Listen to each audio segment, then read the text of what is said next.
Pozdrav svima! Dobrodošli na kanal Kuhaj i peci moju malu kuhinju. Danas pripremamo šarenu salatu ili turšiju. Neko zove ovako ili onako, a mi ćemo nazvati i jedno i drugo ostaviti pa kako vam se sviđa. Što se tiče povrća, treba nam malo više različitog povrća. U stvari treba nam količina koja nam je potrebna. Jel? Nećete sad praviti 20 tegli salate ukoliko nema ko to da pojede. Jel? Pa to sad džaba stoji i propada, nema potrebe. Dakle, sve količine prilagodite svojim potrebama, koliko vi to volite, koliko želite da pojedete. Ja ću vam pokazati šta sam ja za danas pripremila i pa vidjet ćemo koliko će galona na kraju da ispadne, ali ništa pretjerano. Hajmo da vidimo šta nam treba od sastojaka.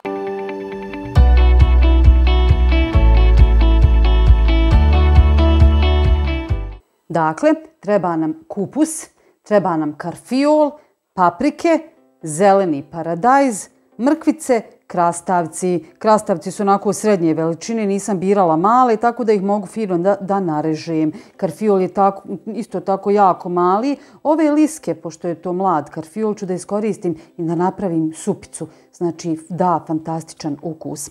Šta će nam osim povrća trebati? Šećer, so i vinobran i treba će nam alkoholni ocet i treba će nam voda. Evo ja sam to sve tu pripremila. Prvo što treba da uradimo jeste da ovu vodu zamutimo i da ostavimo kako bi se šećer i so što bolje rastopili dok mi povrće očistimo. Dakle, ovo je hladna kisela voda, znači ništa ne kuhamo. Mislim kisela voda, voda koju pripremamo za zimnicu. Dakle, u čistu hladnu vodu dodajemo 1 litar ovoga octa. Dodajemo šećer, 1 vinobran i so. I sada ćemo to sve fino dobro da izmiješamo i da ostavimo sa strane dok ne pripremimo povrće. Voda će nam na kraju tek trebati. Pripremite također i tegle da su čiste, znači oprane i posušene. I adekvatne poklopce da se ne bi otvaralo, da ne bi zrak ulazio u teglu. Nakon što smo zamutili vodu, sada krećemo sa čišćenjem, pripremom povrća. Znači prvo ćemo paprike, evo ja sam krenula od paprika, znači povadite sjemenke, ovaj gornji dio također uklonite i izrezat ćete naravno po željenim, što bi rekli, dimenzijama. Ja ću za sad ovako samo, znači, na četvrt. Tako nema ni jedne košpice. Pa ću vidjeti kasnije ukoliko bude trebalo da se fino galon popuni, onda je lako papriku narezati da ona, znači, začepi te rupe da ne bi bilo puno šupljine. Hajmo dalje. Paprike smo očistili i izrezali, sada prelazimo na kupus.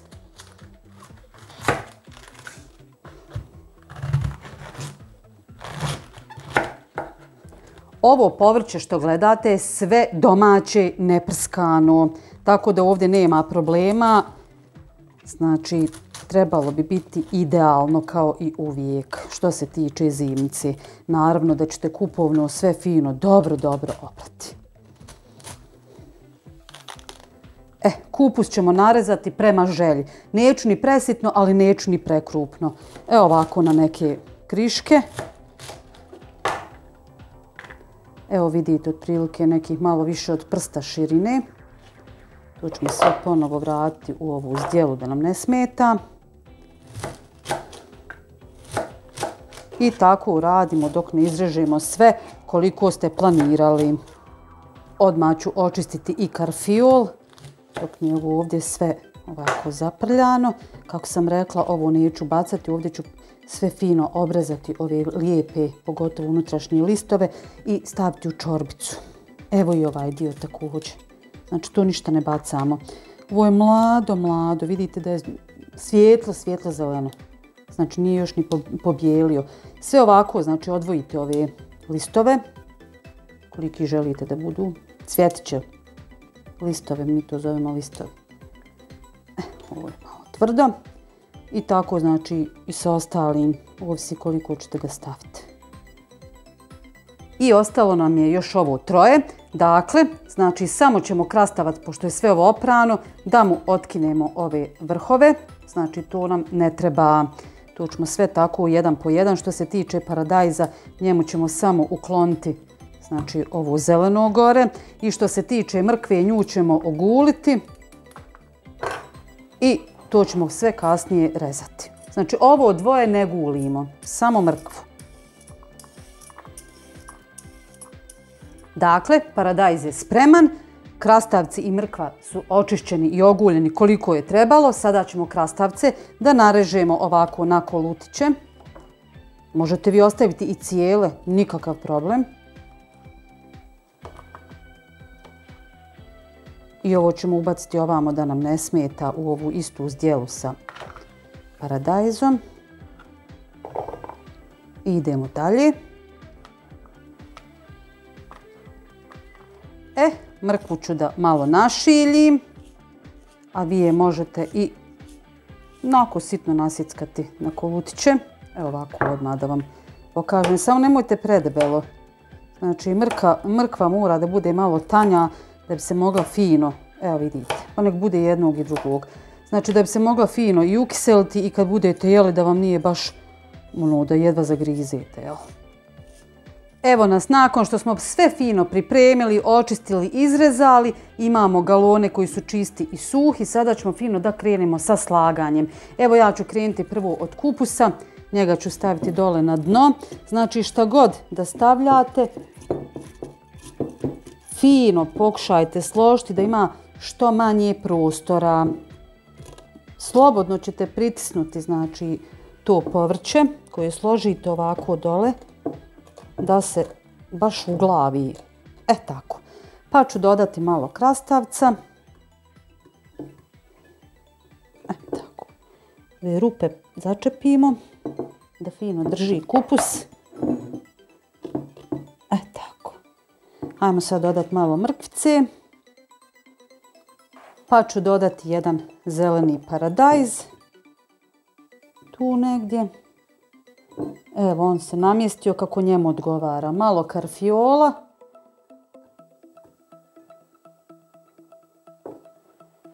Ove ćemo paprike ovako uspravno. Njima to nekako najviše paše, ali ćemo ih kasnije, znači, kad sve fino kroz sredinu napunimo, onda je najlakše dodati papriku.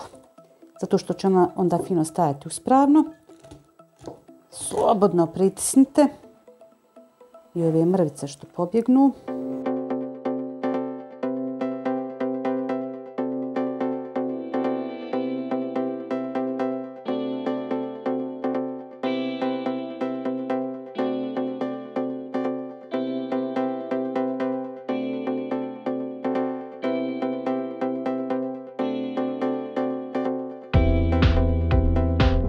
I evo ga, ja sam od ovog povrća što sam pripremila, što ste vidjeli, znači ostala mi je jedna glavica kupusa, nju sam sklonila. Znači napunila sam ove dvije tegle koje svaka ima po 2 litra i 500 mililitara, takva im je kilaža, znači eto 5 kilograma salate sam dobila. Naravno vi možete slagati u male teglice.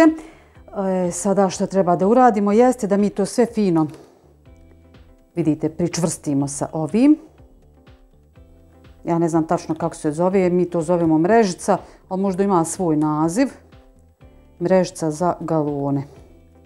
Tako da ne bi salata gore izašla. I ona se fino uglavi. Ovamo vidite ispod galona i nema salata gdje isplivati. Malo se ovako savije i pritisne. Eto ga. I sada ćemo fino ove galone da napunimo. Ja sam ovo izmiješala, ali za svaki slučaj još malo ovako da provrtim. Mada je se voda izbistrila, nema ni šećera ni soli na dnu.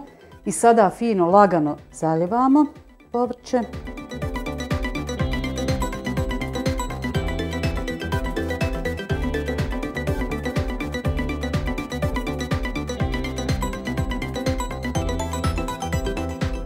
Sipamo dok ne prekrijemo svo povrće. Evo vidite, prekrila sam, znači ovdje mi ostao višak komadić kupusa, neće me vala kvarti ugođaj.